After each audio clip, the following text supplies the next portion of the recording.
उच्च वर्गीय बूढ़े पिता ने अपने पुत्रों के नाम चिट्ठी लिखकर खुद को गोली मार ली। चिट्ठी क्यों लिखी और क्या लिखी, यह जानने के लिए उसके परिवार के बारे में और परिवार के सदस्यों के बारे में जान लेना जरूरी है। पिता सेना में कर्नल के पद से रिटायर्ड हुए। वे लखनऊ के एक पॉश कॉलोनी में अपनी पत्नी के साथ रहते थे। उनके 2 बेटे थे जो अमेरिका में रहते थे। यहाँ यह बताने की जरूरत नहीं है कि माता पिता ने अपने लाडलों को पालने में कोई कसर नहीं छोड़ी।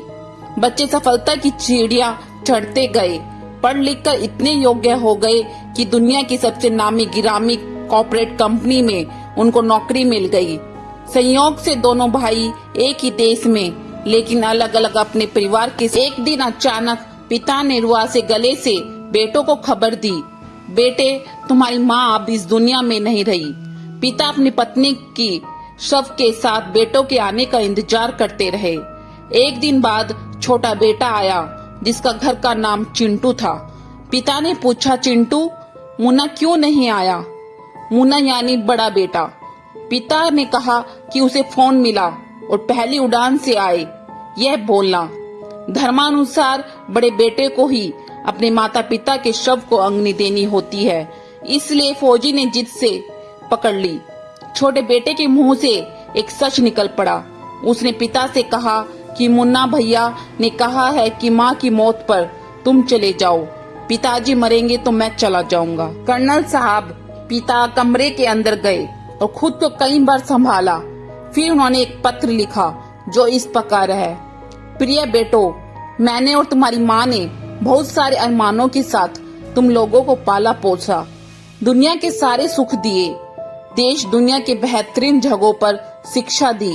जब तुम्हारी माँ अंतिम सांस ले रही थी तो मैं उसके पास था।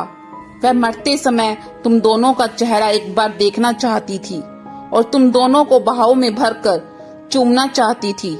तुम लोग उसके लिए वही मासूम मुन्ना और चिंटू थे। उसकी मौत के बाद उसकी लाश के पास तुम लोगों का इंतजार करने के लिए मैं था। मेरा मन कर रहा था कि काश तुम लोग मुझे ढाढ़स बिठाने के लिए मेरे पास होते। मेरी मौत के बाद मेरी लाश के पास तुम लोगों का इंतजार करने के लिए कोई नहीं होगा। सबसे बड़ी बात यह है कि मैं नहीं चाहता कि मेरी लाश निपटाने के लिए तुम्हारे बड़े भाई को आना पड़े, इसलिए सबसे अच्छा यह है कि तुम्हारी माँ के साथ मुझे भी निपटा कर ही जाओ। मुझे जीने का कोई हक नहीं है, क्योंकि जिस समाज ने मुझे जीवन भर धन के साथ सम्मान भी दिया, मैंने समाज को असभ्य नागरिक दिए। हाँ, अच्छा रहा कि हम अमेरिका जाकर नहीं बसे। मेरी अंतिम इच्छा है कि मेरा मेडल और फोटो बटालियन को लौटा दिया जाए और घर का पैसा नौकरों में बांटा जाए। जमा पूंजी आदि वृद्ध सेवा केंद्र में तथा आदि सैनिक कल्याण में दी जाए। तुम्हारा पिता। कमरे से ढाई की आवाज आती है। कर्नल साहब ने खुद को गोली मार ली। यह क्यों हुआ, किस कारण हुआ, कोई दोषी है या नहीं, मुझे इसके बारे में कुछ नहीं कहना। आपकी क्या राय है मुझे कमेंट करके जरूर बताना। यह कोई काल्पनिक कहानी नहीं थी, यह सत्य घटना है। फिर मिलते हैं एक नई कहानी के साथ। जब तक